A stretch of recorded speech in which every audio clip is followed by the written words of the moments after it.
saking Sidem Gondang Tulungagung. Rumiyin nate mundhut agare Lusdrop. Nggih, niku antawis kalih minggu kula mundhut agare Lusdrop niku. Keluhanipun nuwun sewu, punapa Mbah Jaya rumiyin?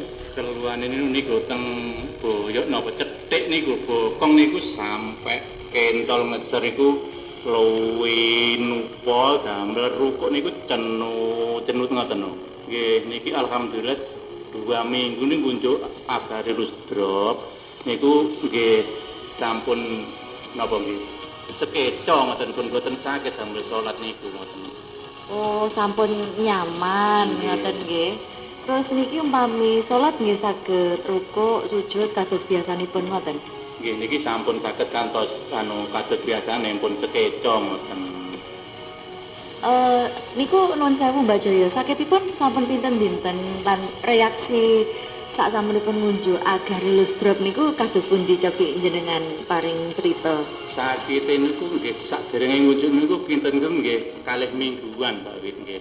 Kan mireng radio niku mendhin kan mirengaken radio kok pengen mundhut agare Lusdrop nggih kula mriki teng studio tumbas niku nggih sak sampune ngunjuk niku kok sekeca ngoten. Nggih kula ngunjuk niku ya nggih kalih ibuke kula ngunjuk niku kula ngunjuk tiyang kalih. Oh, kalih ibuke. Bilih ibuke kagungan masalah kesehatan lintu ngoten. Nggih antara nggih sami to sakit nggih lindu-lindu. Oh, nggih lindu-lindu. Nggih. Nggih Mbak Jaya mugi-mugi sehat selalu nggih, Mbah.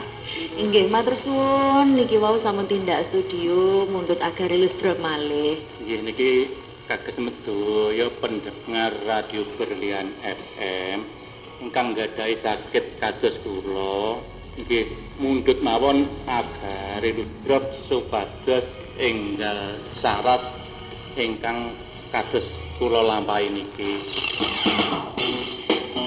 Sahabat Sehat Agarilus, Anda bisa dapatkan produk-produk Agarilus Series di Gerai Sehat Agarilus, Radio Berlian FM Tulungagung, yang beralamatkan di Jalan Legend S. Parman, Raja Agung, Kedungwaru, Pasar Senggol ke Barat 100 meter selatan jalan.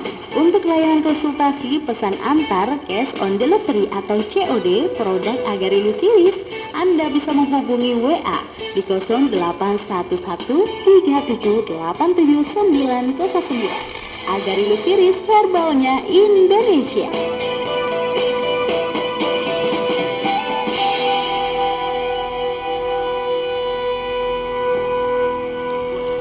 Yang lagi dengerin ini gue Ariel.